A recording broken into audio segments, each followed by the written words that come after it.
go ahead and start the show whenever you would like. Oh, I forgot my hat. Shit. Welcome to Hammer Dahn! Dad! #1 sports gambling podcast coming out of the Pat McAfee Incorporated offices. I am Tone Diggs. I had COVID. I'm back. Good for you, Tony. I'm fucking slaughtering it. I'm not just beating COVID, but... Mike, are you there? I'm here. Okay, there you Okay, are. Mike. Because I just saw you talk. And then Good for you. You got a sweatsuit on today, Mike. You look good. No, I mean just a hoodie. You know, it's cold here in Jersey today. I don't know about there in India. It's freezing here today. Cold as shit. Not like our bets, though. Hey, how about Tone with a perfect weekend, huh? I think it might be back-to-back weeks if we're being honest. Hey, you're hot right now. COVID brought you some winners, dude. Yeah, I mean, you were dreaming. You got it going. You know, it was like this light came and it just showed me the winners. Fucking keep it going. It's the perfect time, bub. It's the perfect time. This is really the perfect time. Sitting next to me is Pat McAfee. How are you, sir? Hey, not too shabby. I believe you were hot this weekend too, right? I had a winning weekend. I did. The Steelers-Browns under, I thought was a lock. Actually felt really good about it. It did not hit. Actually ruined a couple parlays that I had. I won 5 of 6 on 2 different parlays because I had the Cleveland Browns and the Steelers under in both of them. Would have won a few thousand there. Also lost for my wife, but I feel good. Diggs, nothing's hot like you right now, though. And I think this is, since we are a gambling show, we have to point out some things. For instance, when somebody's hot, you ride that son bitch. Yeah. Like right now, let's not be scared to lean on our friend Diggs here with how incredibly hot he is. You know what I mean, Mike? Absolutely, carry us. You got to, Including you both. got to feel. You got the magic lotion. You better put the lotion in the basket. You got it, man. You got Lube up, Tone. Including bull season. I think I was 22-4, 22-5 or something Is like that. that good? Is that good, Mike? it. Is that good? Bubba Gumpino, the nuke man himself, is joining us. Good day, sir. Beard looks incredible. Thank you, sir. And joining us on FaceTime, looking like Uncle June, former NFL GM, host of the Lombardi line, the GM Shuffle Pod, writes for The Athletic, and make sure you subscribe to the Daily Coach, Michael Lombardi. Thank you. What did you watch during the COVID? What were you watch? Did you binge anything? I watched Manhunt on Netflix with the Atlanta. Richard Jewell one. Hey, how about the ATF just getting bullied out of there And by he the knew. FBI? And he fucking knew. Oh, yeah, he knew. And then I also watched the Unabomber one. Okay. I watched 3 war movies. I watched Midway. I watched How Greyhound. about Queen's Gambit? I did not get to Queens because Oh, my God. my wife wants to watch that with me, and we were separated. Okay. You're in the COVID cave. Was in the COVID cave. I watched a lot of good stuff. I watched. Winner's game. Great Daily Coach this morning, Mike. I like that one. Thank you. I told you I was going to write that one. I love Mike Tyson has some of the great lines. You know, everybody's got a plan till they punch you in the mouth, until you get punched in the mouth. You know, and then this one, I love that quote today. It is so true how people hide behind it. And how about today? You know, Diggs, I felt for this a couple. Hold on. What was the quote? With this Schefter thing, you know. No. What was the quote that Tyson said? Schefter and they tweet stuff. Oh, he said people hiding behind their Twitter because you can't smack them in the mouth. Oh, okay. No, sorry about that. I didn't read the Daily Coach this morning. I saved it for after the day. I didn't know what you were referring to. And then Mike was the first person to text me about Schefter not being correct. It's got to happen sooner or later, though, doesn't it, Mike? Well, when I first read it, I saw that it was Schefter, and then it had Adam Schefter in the name, and then it says Tua, love Tua. So I went to it, and then the site, it's not there anymore. And then I went to Schefter's main page on his Twitter. He had nothing of it. But some poor copy editor in ESPN, you know, the poor kid, he's probably sitting there just ranging stories on the website to get him up there. And he went and put it up there, so it made it really look like it was true. That's a darn Schefter. It'll get you every single time on the Twitter, and Twitter can spread things so fast. The person at ESPN, he's obviously, shitting her pants a little bit. I have a question for you about some other jobs that are potentially opening if the OC job at Miami isn't opening up. Urban Meyer, if you're a general manager, and granted, they don't have any down there at Jacksonville, which he's allegedly going for $12 million a year. And I don't think, does coaching salary matter? You can address that in the answer if coaching salary matters for anything other than just what the coach is happy with. But if you're a general manager and are you bringing in Urban Meyer to coach your team? You think his college success will translate to NFL success? I think it's going to be a challenge. There's parts of Urban Meyer I like. The biggest concern I'd have is every time he's gotten into one of these jobs, he can't last very long, and if there's a lot of pressure in Columbus or if there's a lot of pressure in Gainesville that causes your health concerns to make you want to leave, then maybe this isn't the right gig to get into. Really? So that's interesting. That would bother me. That would concern me. And because he's left 2 jobs over health concerns, and I don't know what they are. And then I think too, the rumor is he's going to hire Scott Pioli to be his general manager. Whether that would help him because it would give him somebody who knows the league, who understands how the dynamics of a front office works, because none of these college coaches truly have any understanding of that. What don't they get? What don't they get? What don't they understand? How to procure talent, how to build talent, right? So how to build a team. When you're in college, you could just take 30 guys, right? You take as many as you want, walk-ons. So, when you're in the draft, you have to allocate resources to certain positions to then build your team. You just can't be the fat guy at the buffet line and just take everything, right? You got to be really careful at where you spend your money, how you spend your money. Look at the Raiders. I mean, I don't want to pick on Gruden, but Gruden really isn't a general manager because when you see what he shops for, he tells you he's not a GM. So Mayock, what are you saying about? Really doesn't work. So what are you saying about Mayock? Well, Mayock works for Gruden. So Gruden they didn't pay him $100 million for 10 years to have Mike Mayock walk in and say, "Hey, John, I think we need to build the team this way." They didn't do that. And to answer your coaching salary, I think coaches are underpaid.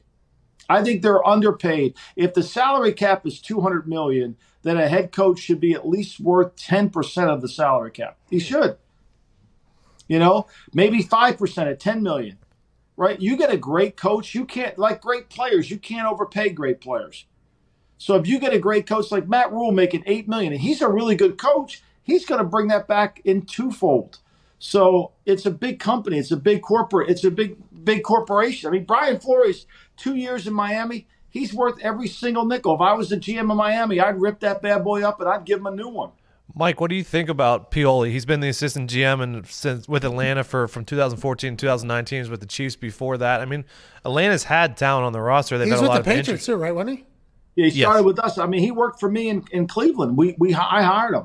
I mean, he knew Bill from his time he was at Western Connecticut or one of those directional Connecticut schools, and then we hired him to work in the personnel department. So he understands that, and so what he'll give Urban is a way to have a grading system and a player procurement method that fits to the NFL, which is these college coaches don't. Like Matt Campbell would have a hard time with that.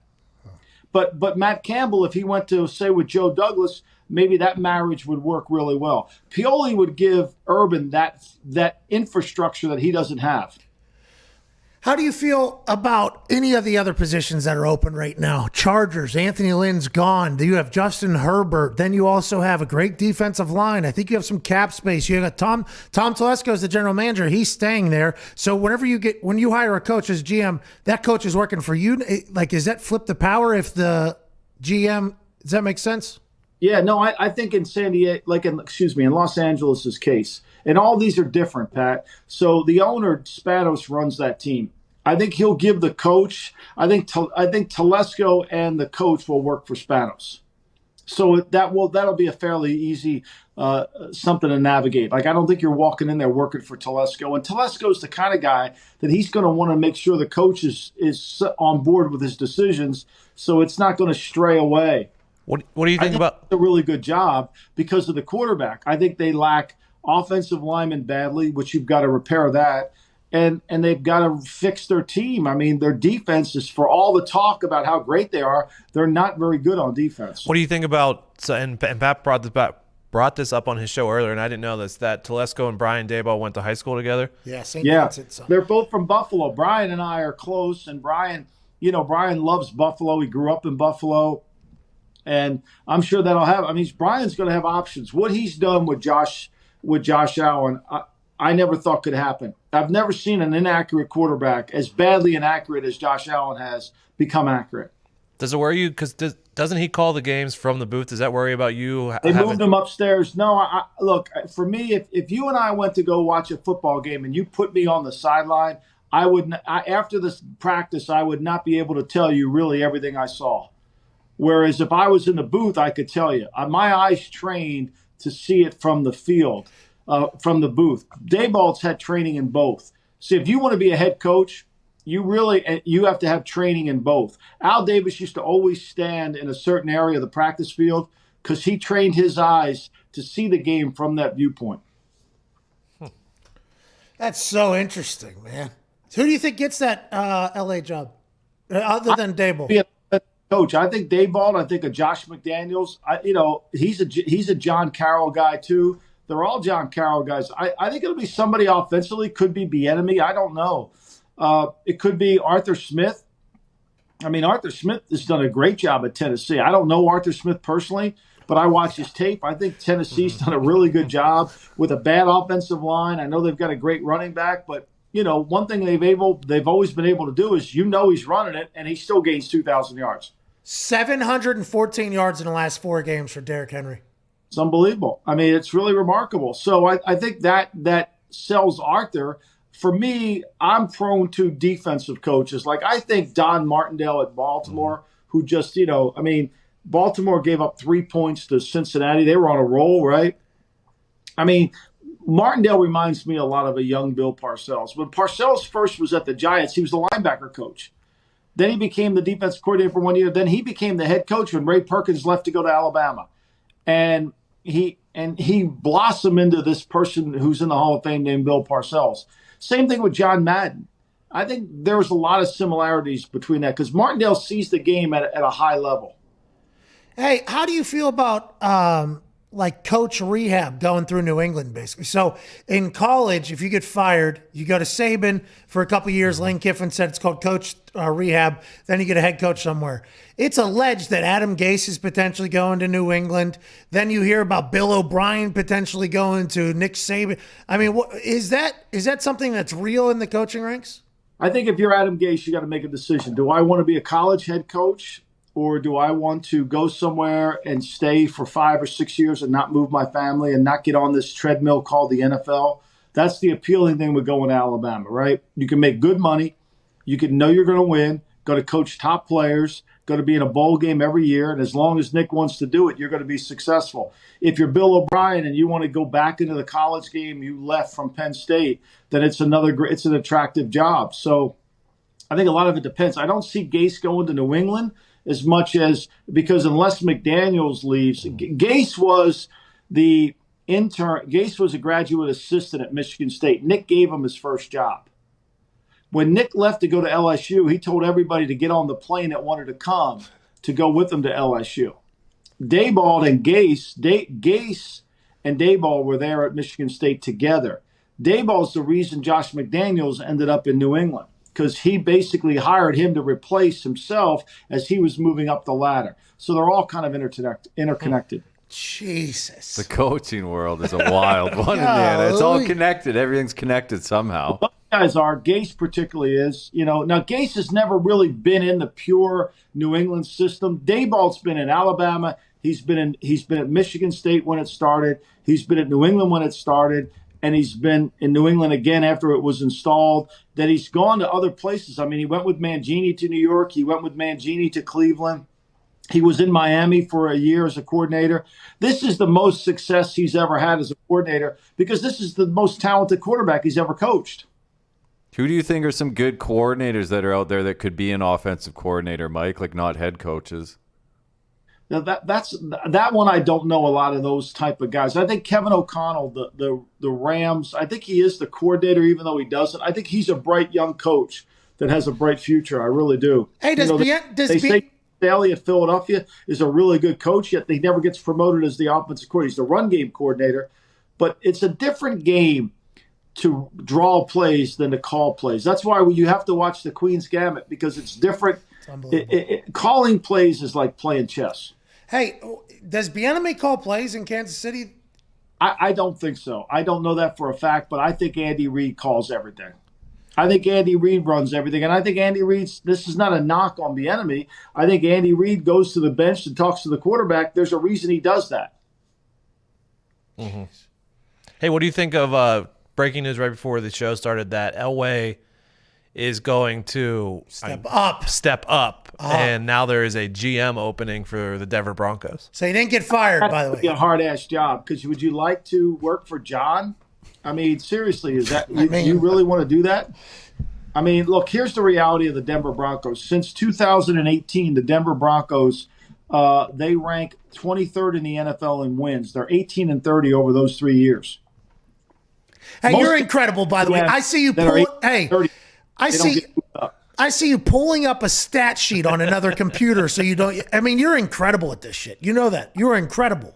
I mean, I'll send it to you. I worked on it. I put it on my game sheet. I went through all the teams this morning and went and ranked them over wins over the last 3 years, because I think it's important to look at where you are over 3 years. Like if I said to you, let's play a game, who's had more wins in 3 years, the Cleveland Browns or the Philadelphia Eagles? What would your answer be? Well, I feel like you're fucking with me, so it's going to be the Philadelphia Eagles. Cleveland. Yeah. Cleveland's 24-21, and Philly's 23-27-1. Now, Philly's got some playoff losses in there, but Philly's only won 23 games the last 3 years. And there's a not an 0-16 because the Browns last 2 years for the official record. I just want you to know that. But I thought it was like one of those setup questions, because I would have thought that Cleveland did, by the way, over Philly, but I don't. The Philly thing.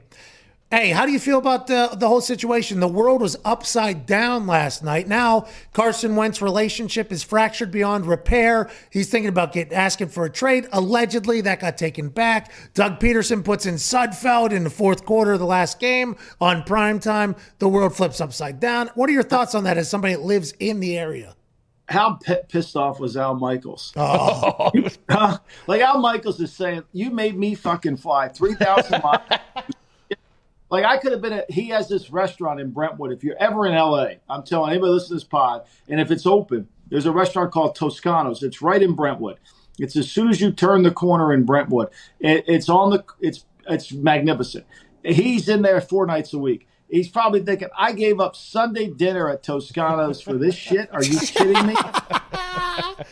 But I knew it was going to happen, because when they activated Sudfeld, I told you they were going to tank the game. That's why the line went from 3.5 to 4. It went all the way up to 6.5. Yep.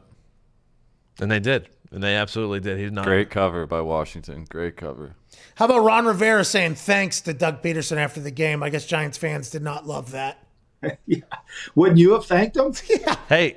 I don't think they could. I mean, I think if they would have, who goes for it on 4th and 5 from the 5 with 2 minutes to go in the third quarter? Like, who does that? If you're the Bucks, that was worst case scenario. You would have much rather seen the Giants, correct? I think so, because not that both offenses are bad, right? But the one thing I think that could really affect you is the Washington pass rush could bother Brady. I mean, it could give Brady some trouble. I think that's a dangerous game for Brady, because we know this over his career. What has bothered Brady more than anything? 4 defensive linemen who can rush the passer.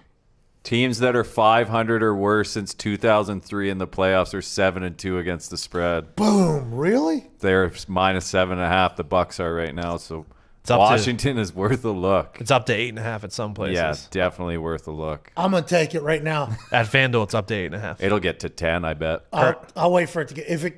I'm not taking any lower than 8.5. 98% of the money. I have it as a 5.81 game. 98% of the money is on the Bucks right now, so it's only going to go up. All right, put that down as one of my official picks for the week. Wait, Diggs, you like it? Football team? Yeah. I don't know yet. I haven't looked close. Oh, okay. The one I would hop on right now, because I don't think Goff's playing. He's not playing. The Seahawks -4.5. Whoa! What do you mean? Wolford's great. Oh, What's that?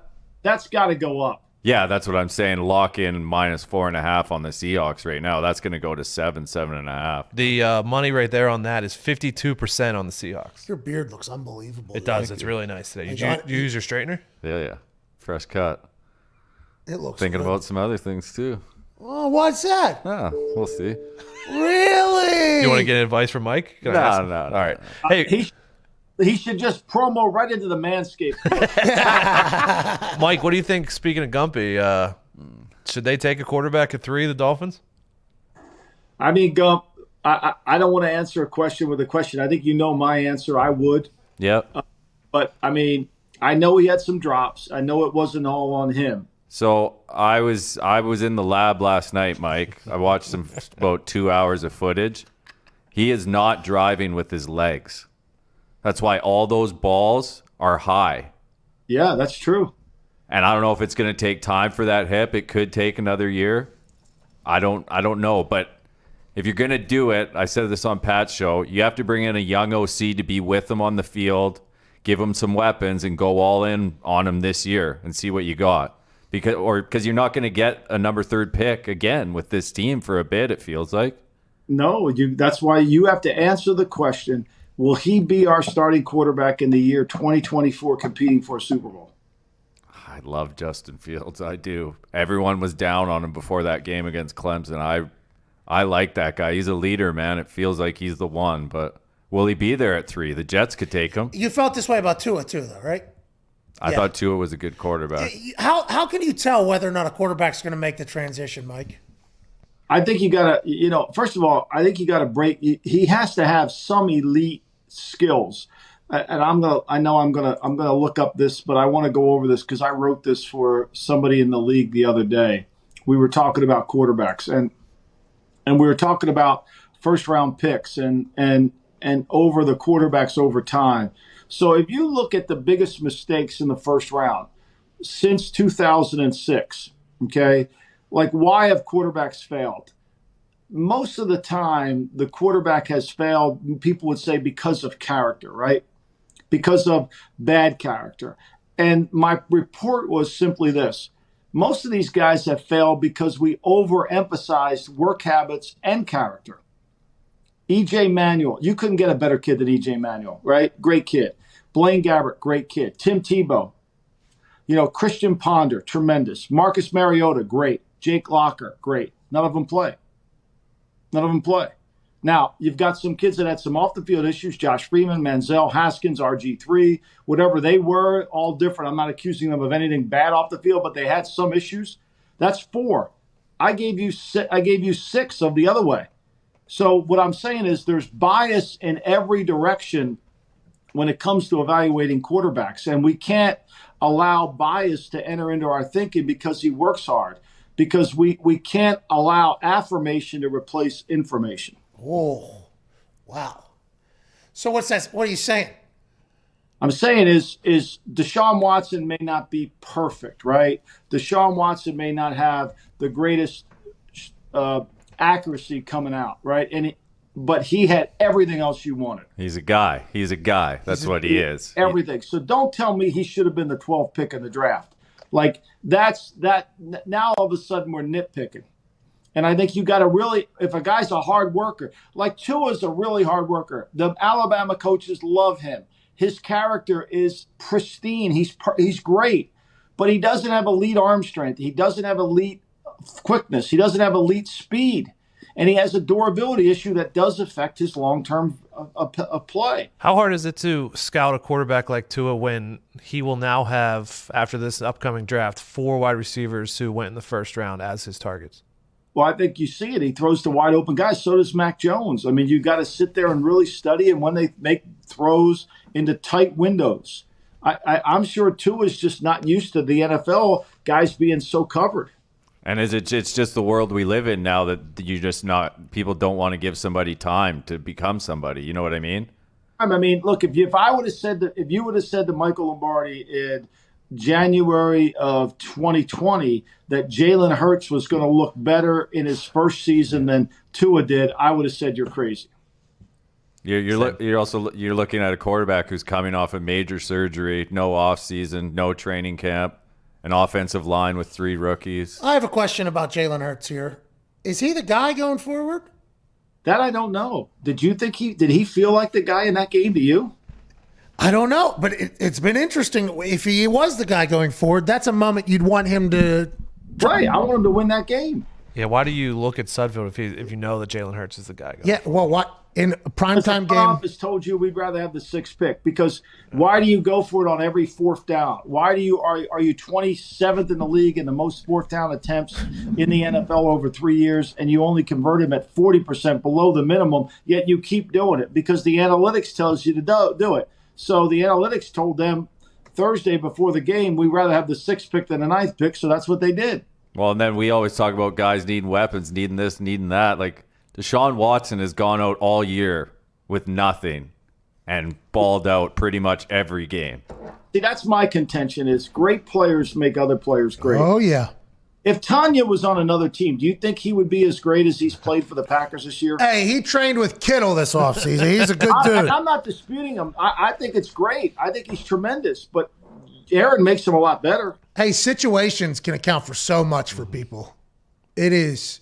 That's why whenever you go to a team that stinks, you got to really Burrow to Cincy. Like they said, Zach Taylor, they're bullish on the foundation that Zach Taylor is building over there. And then obviously Joey Burrow came out with a tweet supporting Zach Taylor or whatever that was announced today. And then the boys in the show today alluded to the fact that the only reason why they won't fire him is because they won't have to pay 2 coaches. He's still on like that Cincinnati thing. It's just like that. Let me give you them. All right. So Cincinnati's 31st in the National Football League in wins over 3 years. They're 12, 35, and 1. 6 of those wins came in Marvin's last year. 6 of them came in Marvin's last year. The other 6 have come in Zach's 2 years. But is that not a problem? Everybody was coming after Doug Peterson for disrespecting the game, right? Doug Peterson's disrespecting the game because of what he did last night. See it however you want. I don't care. I love the Giants fans having a full fit about it. Like, I love that. I love that you love your team so much, even though they've only won 6 games this season. They deserve to get in there, and Doug Peterson is completely fucking it over. But what Cincinnati has done over there, they only care about cash. Like, that's the only thing they care about in that organization is they only care about the bottom line. Is that not something that the NFL should address? Well, I think here's some background on the story. So Mike Brown, the owner of the Bengals, grew up in Cleveland, Ohio. His dad, Paul Brown, was the team. When Art Modell fired his father, his family, the Brown family, kind of disappeared. It was a divorce of the team and a divorce of the family. And it impacted Mike Brown's life forever. And Mike has always had a soft spot for coaches and doesn't like to fire coaches because of the impact that it had on him as a young man. Now, it doesn't say he's not cheap. I'm not saying that. I don't think Mike is cheap. I think he's frugal.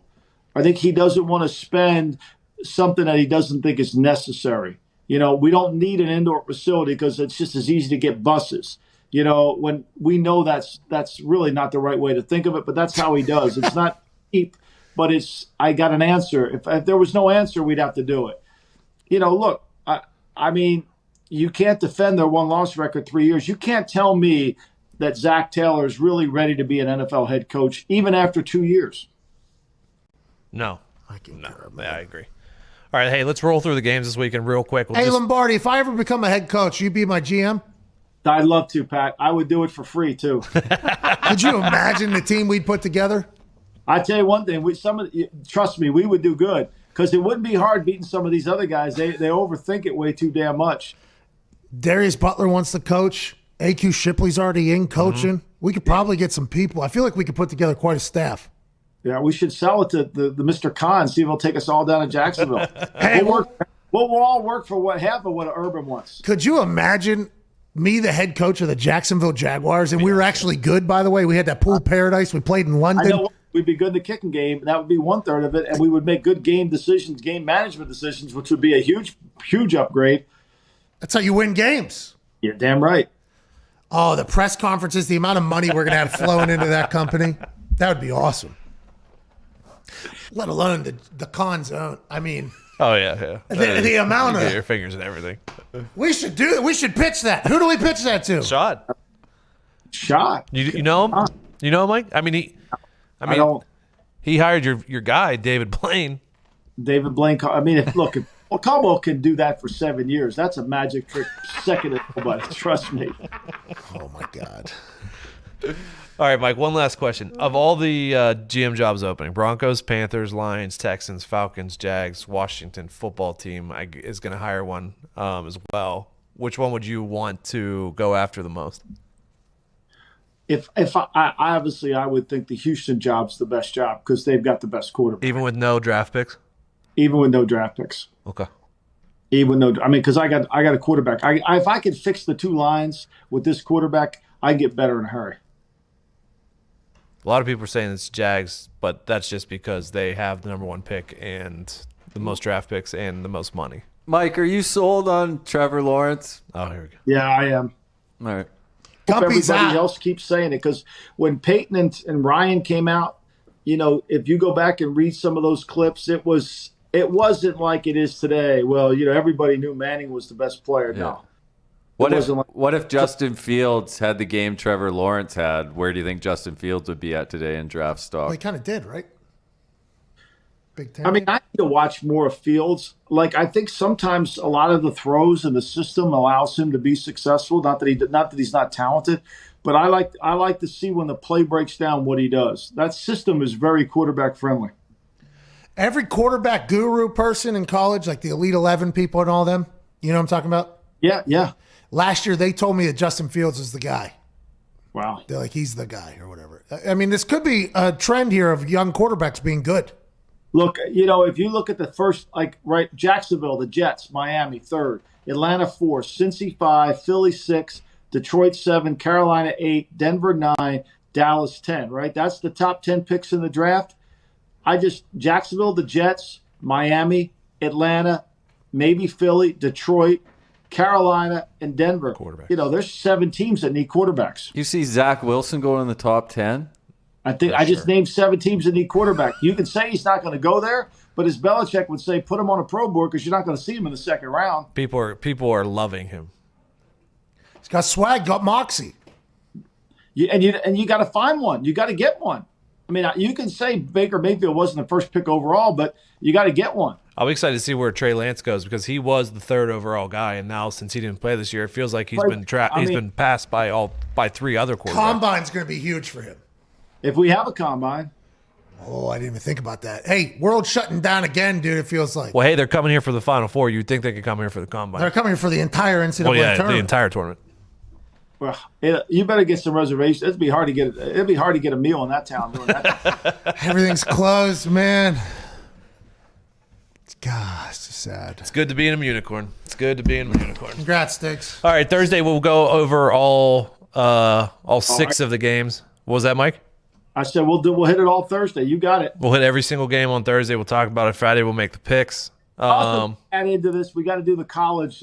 We got to do the college bowl game. We will. What do you think about the initial 7? I believe 7.5. It's at. I worry about Alabama's defense. I loved Alabama in the first half last week. 14. I think it was 13. Mm-hmm. Somewhere in there, I on my show on the Lombardi line, I gave that out. I loved that. I loved Notre Dame to cover because Alabama's defense is terrible. They get backdoor covered all the time. Yes, they do. Yeah, Ohio State getting that many points again. I'll dabble that money line once again. That Ohio State team looks much different than they did last year. They looked awesome. They look much better than they did against Northwestern, too. And Indiana. Remember, now, because Indiana gave Justin some problems, and Northwestern gave Justin some problems, but then in his biggest game, he fucking went out there against the most NFL-like defense, right? Venables, or a lot of people would say. Yeah, no, I mean, that's as bad as I've seen a Brett Venables defense play. What's that all about? I don't know. This whole thing about, I haven't read up on the stealing signs stuff, all that stuff, so I don't know what the hell is going on. That guy's a good coach, and he's a good adjuster, but he had a bad plan. He had a bad day. I think he'd be the first to admit it. Was your tweet about successful humans having to be held back by other humans about him? Yeah, was that him? Is that him who needs I believe it? he has to be held back, yeah. That needs to stop. You're a fucking adult, okay? You don't need another adult holding you back so you don't go somewhere you're not allowed to go. That needs to stop. I thought that was Kirby you were talking about. It could have been. Probably was. Yeah, It was Kirby. Any number of coaches that have to be held back on this. How does that person walk into a meeting after that and the other person just be like, oh, you're the guy that needs to have another human put on a leash on you because you can't stop yourself from going on the field? How does that not happen? And now, granted, I haven't been a head coach yet. Shout out to the Jaguars coming down here. I'm ready to run a ship, and maybe that'll happen to me, but I don't fully get it. I don't fully get that. I mean, I like your intents, but you're an adult. Be an adult. Oh, hey, real quick, Mike, does Nagy and Mitch stay together tomorrow or next year? I mean, if only in the NFL could that happen. I mean, I'm not saying Nagy should lose his job. I'm not saying that. I thought Nagy's the last half of the season, he's done a good job of cutting down his offensive game plan, running the football, making an attempt to try to manage the game differently. But what are you going to do? You going to think you really feel good that he's going to win a big game? Nope. Hammer Dahn. All right, and we'll talk about that team and other teams on Thursday. Thanks, Mike? fellas. Thanks, guys. Thank you, Mike. See you, bud. All right, that was the show. Hey, Diggs, congrats on your first trip back since COVID. Feels good. Feels good to be back. You look good. Let's keep the winning streak going. What are those records, Mitt? Oh. Look at you. That's fucking massive, dude. We got a big playoffs coming up, boys. Big tone. You know what? Lombardi went 1-1-1. If they sweep the playoffs, could come out 500 here. There you go. I think you're going to. I think you're going to. Could too. happen. I think Lombardi's going to as well. Diggs, you might end the season with, 75, 80 wins? Quite possible. I mean, I'm not saying that everyone should do it, but we should think about should pick every single game. Oh, yeah, all six. Playoffs, yeah. Yeah, have to, I think. At least one bet. Hey, you don't got to tell me twice, pal. No, we Yeah, don't. it's kind of 11-2-2 weekend in footy, though. I mean, That's what you need. You need to the stop. best footy. You need to stop fucking around with football. No, we can't. I understand you like football, but you should be like the fun football gambling guy, so it doesn't affect your official. Fun football gambling. Yeah, like hey, kind of half-ass your picks, like maybe like advising, consulting, because your overall record, if it was just footy and basketball, would be fucking unbelievable. It would be But unbelievable. football's usually like last year. Football was very good for me. I just had a tough year. That'll happen, Paul. I've had a tough year as well. Like, you're over 500. Yeah, crushing it. Maybe I'm getting hot again too. I think you're. I mean, the show's been hot the past 3 weeks. You know what's nice is that all the teams are trying. Yeah, and we feel like we know the teams, but every once in a while you have that Chargers versus Patriots a couple years ago. You remember that? Yeah, I do. Chargers supposed to win. They lost by 30. Yeah. Which kind of scares me. I'm excited to see if Lamar Jackson goes 0-3 in the playoffs to start his career. All right, can't thank you enough for listening. It's going to be a good game. If you don't catch us on YouTube, Monday, Thursday, and Friday at 3:30, you catch us as a podcast as well. And on Twitter and Instagram at Hammer Dahn. And we will see you Thursday. Hammer Dahn!